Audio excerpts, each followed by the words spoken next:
Good morning students. तो चलिए आज की क्लास में अपने को एक्सरसाइज 1.3 देखनी है। 1.2 एक्सरसाइज अपन ने लास्ट क्लास में देख ली थी। तो चलिए स्टार्ट करते हैं फर्स्ट क्वेश्चन के साथ में। देखिए क्या लिखा है, prove that root 5 is irrational number. देखिए इस पैटर्न के जो क्वेश्चन है ये आपने 9th क्लास में भी देखे होंगे। अपन फिर से एक बार इसे देखते हैं। देखिए इसे अपन ने मेथड ऑफ कॉन्ट्राडिक्शन से इसे प्रूव किया था। तो देखिए सबसे पहले अपन समझते हैं कि मेथड ऑफ कॉन्ट्राडिक्शन क्या होता है। मेथड ऑफ कॉन्ट्राडिक्शन का मतलब है कि जो चीज आपको प्रूव करनी है अपन उसके अगेंस्ट में, उसके कॉन्ट्रेरी में उस चीज को एज्यूम कर लेते हैं। देखिए यहां पे अपने को क्या प्रूव करना था, यहां प्रूव करना है कि रूट 5 एक इर्रेशनल नंबर है। तो अपन इसके कॉन्ट्रेरी में अपन क्या कर लेंगे, एज्यूम कर लेंगे कि रूट 5 एक रैशनल नंबर है। तो चलिए अपन स्टार्ट करते हैं क्वेश्चन नंबर 1। सबसे पहले अपन लिखेंगे late us assume to the contrary that root 5 is a rational number। सबसे पहले अपन ने क्या कर लिया, रूट 5 को एक रैशनल नंबर मान लिया। अब देखिए क्योंकि ये रूट 5 रैशनल नंबर है तो इसका मतलब ये हो जाएगा कि रूट 5 को अपन p अपॉन क्यू की फॉर्म में एक्सप्रेस कर सकते हैं। तो यहाँ पे अपन लिख दिया अपन ने therefore root 5 is equals to p upon Q. और यहाँ पे अपने को एक चीज का ध्यान रखना है कि where p and q are coprime integers. इसका मतलब क्या हुआ है, देखिए कि p और q के बीच में कोई भी कॉमन फैक्टर नहीं है और ये दोनों क्या है, एक इंटीजर है। तो देखिए इस पैटर्न से अपन क्या लिख सकते हैं, यदि मैं क्रॉस मल्टीप्लाई करता हूं तो क्या आ जाता है, root 5q is equals to p हो जाएगा। और यदि मैं इसका स्क्वायर करूंगा तो क्या मिलेगा मुझे, स्क्वायरिंग बोथ साइड्स यहां आ जाएगा। देखिए 5 रूट 5 का स्क्वायर 5 हो जाएगा और q का स्क्वायर q स्क्वायर हो जाएगा, p का स्क्वायर क्या हो जाएगा, p स्क्वायर। इससे मैं क्या बता सकता हूं कि 5 is a factor of p square. तो यहां पे अपन लिख सकते हैं therefore 5 is a factor of p square. अब देखिए मैंने लास्ट क्लास में आपको बताया था कि यदि p स्क्वायर के अंदर यदि 5 आ रहा है इसका मतलब p के अंदर भी 5 आना जरूरी है। तो इससे अपन एक और चीज लिख सकते हैं therefore 5 must be a factor of p। मतलब p स्क्वायर के अंदर यदि 5 आ रहा है तो p के अंदर भी 5 आएगा ही आएगा, तभी जाके p स्क्वायर के अंदर 5 आ सकता है। तो इसका मतलब ये हो गया कि p is equals to 5m। इसका मतलब हो गया कि 5 is a factor of p। तो यहां से अब देखिए मैं इसका स्क्वायर करता हूं तो क्या मिलेगा मुझे, स्क्वायरिंग बोथ साइड्स। तो इससे मुझे मिल गया p square equals to 25m square. ये चीज आ गई मेरे पास में। अब मैं क्या लिख सकता हूं, देखिए यहां पे ये मेरी फर्स्ट इक्वेशन बना लेता हूं, इसको मेरी सेकंड इक्वेशन बना लेता हूं। तो यहां से देखिए p square equals to 5q square है और p square equals to 25m square है। तो फ्रॉम फर्स्ट एंड सेकंड क्या हो जाएगा, देखिए p स्क्वायर एक साइड हो गए, इसका मतलब 5q square is equals to 25m square हो जाएगा। अब ये 5 जो है ये इधर डिवाइड में चला जाएगा, इसका मतलब q square is equals to, ये डिवाइड में जाएगा 25 अपॉन 5 आ जाएगा। तो q square is equals to क्या आ जाएगा, 5m स्क्वायर आ जाएगा। अब देखिए इससे अपन क्या बोल सकते हैं कि 5 is a factor of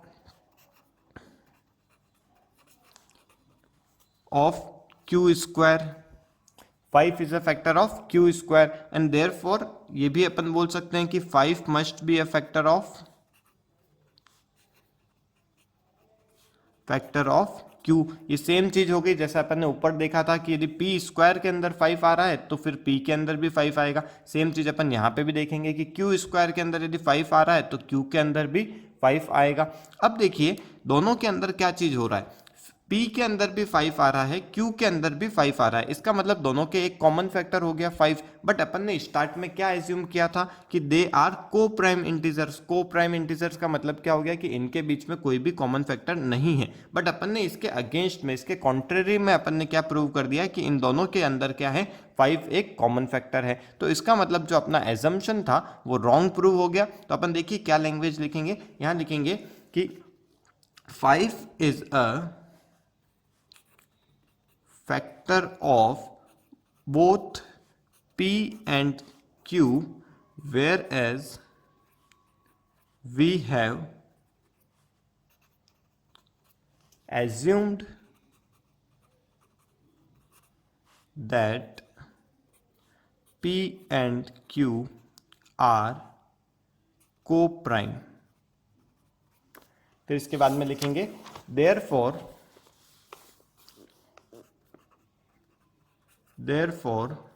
our assumption was wrong and hence root 5 is an irrational number। तो आई होप आपको यहाँ तक समझ में आया होगा चीज। एक बार फिर से मैं इसको रिवाइज करवा देता हूँ आपको। देखिए यहाँ पे क्या लिखा है कि रूट 5 को अपन ने सबसे पहले रैशनल नंबर मान लिया, उसके बाद में क्योंकि ये रैशनल नंबर है इसलिए अपन ने इसको root 5 is equals to P upon Q की फॉर्म में एक्सप्रेस कर दिया। अब यहाँ से अपन ने क्रॉस मल्टीप्लाई किया, इससे p is equals to root 5 q आ गया, स्क्वायरिंग किया दोनों साइड में तो इससे 5 q square equals to p square आ गया। अब देखिए क्योंकि 5 यहाँ पे फैक्टर हो गया p स्क्वायर का, तो p के अंदर भी 5 जरूर होना ही चाहिए, तो अपन ने यहाँ पे लिख दिया therefore 5 must be a factor of p also। फिर उसके बाद में p इक्वल्स टू 5m लिख दिया। तो ये अपन ने क्यों लिखा, देखिए क्योंकि p के अंदर 5 आ रहा है, इसका मतलब 5 से p डिवाइड होना ही है, तो इसका मतलब ये p is equals to 5m हो जाएगा। वेयर m क्या है यहाँ पे, m कोई भी क्वोशंट हो सकता है। जब 5 से अपन ने डिवाइड किया p को तो m कोई भी क्वोशंट हो जाएगा। देन स्क्वायरिंग बोथ साइड यहाँ से किया तो उससे अपन ने 5q square equals to 25m square आ गया, इसी से अपन ने q square equals to 5m square कर दिया। फिर दोनों में अपन ने ये चीज प्रूव कर दी कि 5 दोनों का फैक्टर है। जो अपन ने स्टार्ट में माना था कि p और q को प्राइम नंबर्स हैं, इसका मतलब जो अपना एजम्पशन था वो रॉन्ग प्रूव हो गया और रूट 5 क्या हो गया, एक इररेशनल नंबर हो गया। तो चलिए सेकंड क्वेश्चन की तरफ देखते हैं। देखिए सेकंड क्वेश्चन में लिखा है prove that 3 + 2 root 5 is an irrational number. तो देखिए यहाँ पे भी अपन सेम वही पैटर्न लगाएंगे कि इसको पहले अपन रैशनल नंबर बोलेंगे और उसके बाद में इसे रॉन्ग प्रूव करेंगे। तो चलिए देखते हैं कैसे करना है। बट इसमें अपने को पूरा बड़ा मेथड करने की जरूरत नहीं होती है। जब ओनली रूट 5, ओनली रूट 3 या ओनली रूट 2 इस पैटर्न से जब रहते हैं तब ये अपने को बड़ा स्टेटमेंट टाइप पूरा सॉल्व करना पड़ता है। बट जैसे यहाँ पे अपने पास में प्लस में ये आ गया या फिर कुछ भी इसके साथ में आ गया है, तब उस केस में अपन छोटे मेथड से भी अपन इसे सॉल्व कर सकते हैं। तो देखिए कैसे करेंगे। सबसे पहले अपन यहाँ पे लिखते हैं सेम चीज, क्वेश्चन है अपना 3 + 2 रूट 5। इसको अपने को इररेशनल नंबर प्रूव करना है। तो यहाँ पे एज्यूम करते हैं, let us assume to the contrary that 3 + 2 root 5 is a rational number. तो सबसे पहले अपन ने रैशनल नंबर मान लिया इसको, तो इस पैटर्न से ये क्या हो जाएगा, यदि रैशनल नंबर है इसका मतलब ये p अपॉन q की फॉर्म में एक्सप्रेस हो जाएगा। और यहाँ पे अपन ब्रैकेट में सेम चीज लिखेंगे, where p and q both are coprime numbers, coprime integers. तो अब अपन देखिए क्या करेंगे, यहाँ पे अपन ने 3 + 2 root 5 is equals to p upon q लिखा है। अब इस 3 को अपन इधर माइनस में भेज देते हैं, तो देखिए क्या आ जाएगा, 2 root 5 is equals to p upon q minus 3। और उसके बाद में यहाँ पे root 5, 2 root 5 is equals to, यहाँ से एलसीएम ले लेते हैं तो p minus 3q upon q आ जाएगा यहाँ पे। और उसके बाद में इस 2 को भी अपन डिवाइड में भेज देंगे, तो यहाँ पे आ जाएगा root 5 equals to p minus 3q upon ये जो 2 है ये इधर डिवाइड में आ जाएगा तो ये 2q हो जाएगा। अब अपन क्या बोलेंगे, देखिए यहाँ पे p, q, 3, 2 ये सारे जो नंबर्स हैं ये सारे इंटीजर्स हैं, और इंटीजर्स को आप जब डिवाइड करते हैं या फिर माइनस करते हैं तो हमेशा रैशनल नंबर ही आता है। तो राइट साइड में रैशनल नंबर आया, और रूट 5 क्या है ये अपने को पता ही है कि रूट 5 एक इररेशनल नंबर है। तो अपन यहाँ से ही बोल सकते हैं कि एक इररेशनल नंबर और इधर से जो रैशनल नंबर आएगा ये कभी इक्वल नहीं हो सकते, और यहाँ पे अपने क्वेश्चन में इक्वल आ रहा है। इसका मतलब जो अपना एजम्पशन था वो रॉन्ग हो जाता है, और अपन बोल देंगे कि ये जो पूरा नंबर था 3 + 2 रूट 5 ये एक इररेशनल नंबर है। तो यहाँ पे अपन लैंग्वेज लिख देते हैं। देखिए क्या लैंग्वेज बनेगी, यहाँ पे बोलेंगे कि since p and q are integers and therefore p minus 3q upon 2q must be a rational number, whereas root 5 is an irrational number. Therefore, they cannot be equal. And hence it is proved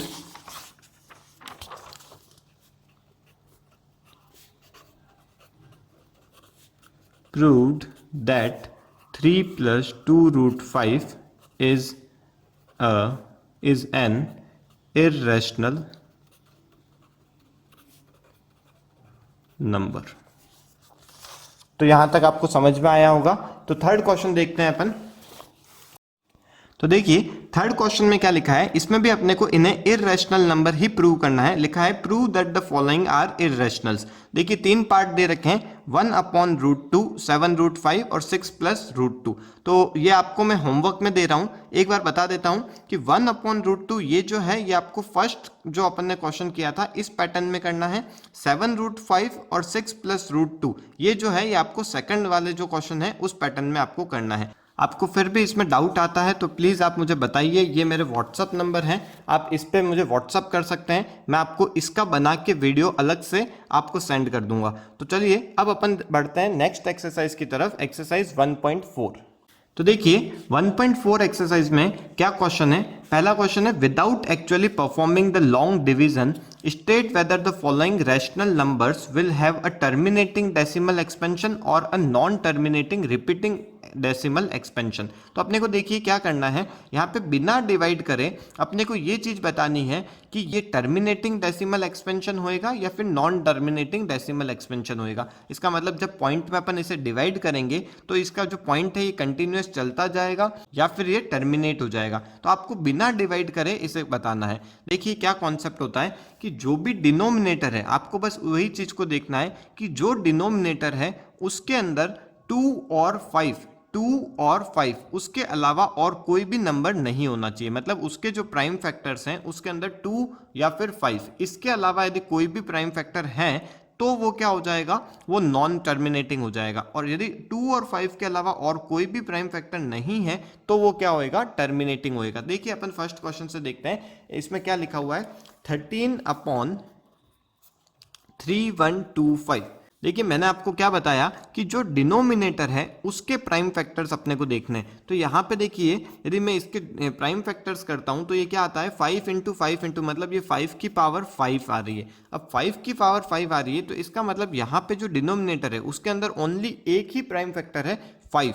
तो क्योंकि नीचे side में 5 आ रहा है इसलिए ये जो number होएगा ये क्या होएगा, ये टर्मिनेटिंग फ्रैक्शन है। टर्मिनेटिंग फ्रैक्शन का मतलब हो गया कि इसको यदि मैं डिवाइड करता हूं पूरे को तो ये क्या हो जाएगा, पॉइंट में डेसिमल्स में आने के बाद में एक पॉइंट ऑफ टाइम पे ये क्या हो जाएगा, खत्म हो जाएगा। मतलब ये टर्मिनेट हो जाएगा, रिपीट नहीं होएगा। चलिए सेकंड क्वेश्चन देखते हैं। देखिए क्या लिखा हुआ है 17/8। अब यहाँ पे 17/8 देखिए मैंने क्या बताया आपको, जो डिनोमिनेटर है मतलब जो नीचे वाला जो नंबर है ये इसके प्राइम फैक्टर्स करने हैं। तो 8 क्या होता है अपने को पता है 2 की पावर 3 होती है। अब ओनली 2 आ रहा है यहाँ पे, मैंने आपको बताया कि नीचे साइड में डिनोमिनेटर में 2 आए या 5 आए तो चलेगा, इसके अलावा और कुछ भी आता है तो क्या हो जाएगा, वो नॉन टर्मिनेटिंग हो जाए। तो यहाँ पे ओनली 2 आ रहा है इसलिए यहाँ पे क्या हो जाएगा, ये टर्मिनेटिंग नंबर हो जाएगा। तो ये है एक टर्मिनेटिंग फ्रैक्शन। ओके चलिए नेक्स्ट देखते हैं। यहाँ पे लिखा है 64/455। तो 64/455।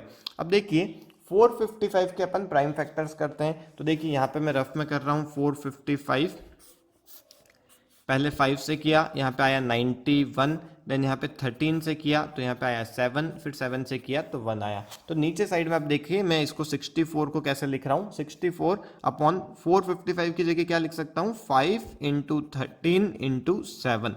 अब देखिए मैंने आपको बताया कि नीचे जो डिनोमिनेटर है उसके अंदर 2 आए या फिर 5 आए तो चल सकता है, तो वो क्या होएगा, टर्मिनेटिंग होएगा। बट उसके अलावा कोई भी आया, यहाँ पे देखिए 13 एक इसके अलावा आ गया और 7 भी आ गया, तो ये क्या हो जाएगा, ये एक नॉन टर्मिनेटिंग फ्रैक्शन होएगा। क्यों? क्योंकि नीचे साइड में 13 और 7 भी आ गए 5 के अलावा। ओके, चलिए नेक्स्ट देख लेते हैं अपन। 15/1600, तो यहाँ पे लिखता हूँ मैं 15/1600। अब देखिए 15 अपॉन, इसको मैं क्या लिख सकता हूँ, ये जो है ये तो ये हो जाएगा 2 की पावर 6 इंटू 5 का स्क्वायर। अब देखिए जो डिनोमिनेटर है उसके अंदर क्या क्या प्राइम फैक्टर्स आ रहे हैं, 2 और 5 आ रहा है, तो 2 और 5 आएगा तो ये क्या हो जाएगा, ये टर्मिनेटिंग नंबर होएगा। आप इसे डिवाइड भी करके चेक कर सकते हैं, कैलकुलेटर ले सकते हैं, कैलकुलेटर में आप इसे डिवाइड कीजिए, 15/1600 आएगा। चलिए मैं आपको एक बार करके बता देता हूँ। 15 डिवाइड बाय 1600 जब मैं करूँगा तो देखिए यहाँ पे क्या आ रहा है, तो यहाँ पे 0.009375, यहाँ तक ये क्या हो गया, ये टर्मिनेट हो गया, इसमें कोई रिपीटेशन नहीं हो रहा है। इसके पहले वाले क्वेश्चन में देखिए यहाँ पे मैंने यहाँ पे लिखा था नॉन टर्मिनेटिंग। नॉन टर्मिनेटिंग क्यों हुआ था, क्योंकि नीचे साइड में 13 और 7 आ रहा है। एक बार मैं इसको डिवाइड करके बताता हूँ आपको, 64 डिवाइड बाय 455। अब देखिए यहाँ पे क्या हो रहा है, ये एक कंटिन्यूसली चलता जा रहा है। कंटिन्यूस क्यों चल रहा है, अपन ने पहले ही बिना डिवाइड करे ही अपन ने नॉन टर्मिनेटिंग उसे लिख दिया था। कैसे लिखा था, क्योंकि नीचे साइड में जो डिनोमिनेटर है उसमें 5 और 2 के अलावा और भी कुछ प्राइम फैक्टर्स आ गए, इसलिए ये नॉन टर्मिनेटिंग हो गया। तो ये जो क्वेश्चन है अब आप खुद कर सकते हैं, इसके बाकी के जो पार्ट्स है उससे भी आप नोट कर लीजिए, स्क्रीनशॉट ले सकते हैं इसका। देखिए यहाँ पे मैं डायरेक्ट बता सकता हूँ, जैसे 343 है, ये 7 का क्यूब होता है, तो नीचे साइड में 7 आ गया, इसका मतलब ये नॉन टर्मिनेटिंग हो जाएगा। इस क्वेश्चन में देखिए 2 और 5 ही आ रहे हैं प्राइम फैक्टर्स, तो इसका मतलब ये टर्मिनेटिंग हो जाएगा। यहाँ पे देखिए 7 की पावर 5 आ रही है, तो यहाँ पे 7, क्योंकि 7 आ रहा है इसलिए नॉन टर्मिनेटिंग हो जाएगा। यहाँ पे देखिए ये 6/15, यहाँ पे अपने को देखिए कंफ्यूजन रहता है थोड़ा, एक बार मैं इसे करवा देता हूँ। 6/15, 6/15। अब देखिए 6/15 को मैं यूँ लिखूँ 6/3 इंटू 5। अब आप देखेंगे कि नीचे साइड में 5 के अलावा 3 आ गया, इसलिए ये तो क्या हो जाएगा, ये नॉन टर्मिनेटिंग हो जाएगा। बट यहाँ पे एक मिस्टेक हो जाती है, क्योंकि ये जो 3 है ये 6 से कट जाएगा, तो नीचे साइड में ओनली 5 ही रह गया। अब नीचे साइड में ओनली 5 ही रह गया, इसका मतलब ये क्या हो जाएगा, ये टर्मिनेटिंग हो जाएगा। ओके, चलिए बाकी के जो 2-3 क्वेश्चन है ये आप खुद कीजिए। सेकंड क्वेश्चन अपन देखते हैं इसका 1.4 एक्सरसाइज का।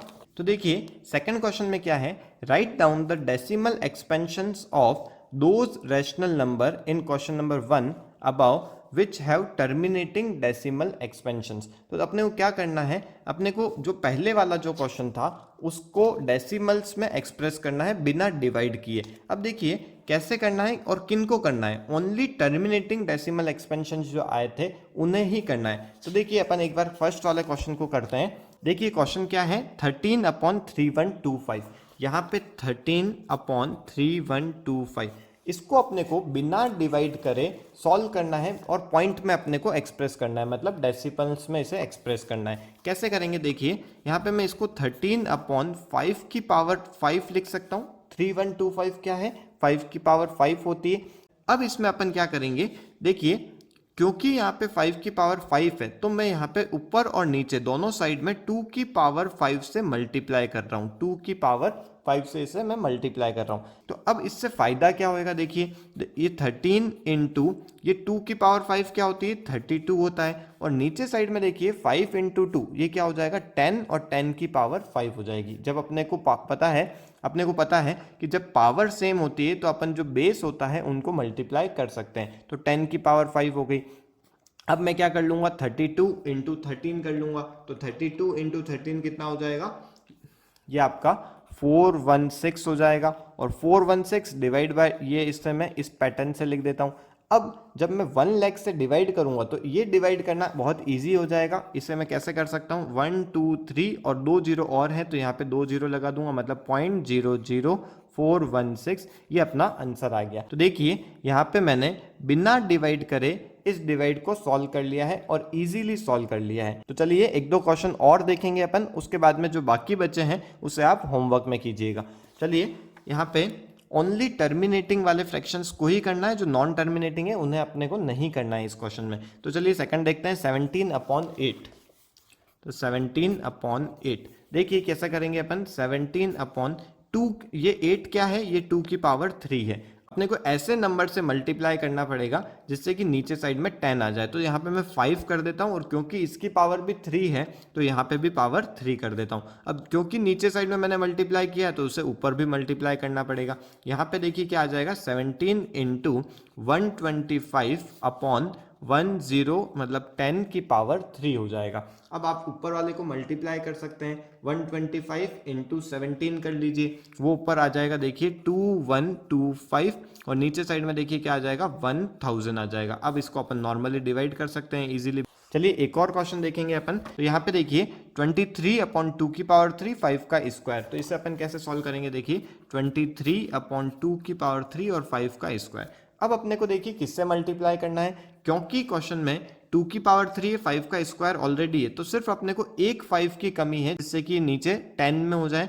तो यहाँ पे मैं क्या करूँगा, इंटू 5 कर लेता हूँ, और ऊपर भी इंटू 5 कर लूँगा। अब 23 × 5 क्या होता है, 115 अपॉन नीचे साइड में देखिए क्या हो जाएगा, 10 का क्यूब हो जाएगा। तो 115/1000 कर लेंगे, तो 0.115 ये आपका आंसर आ जाएगा।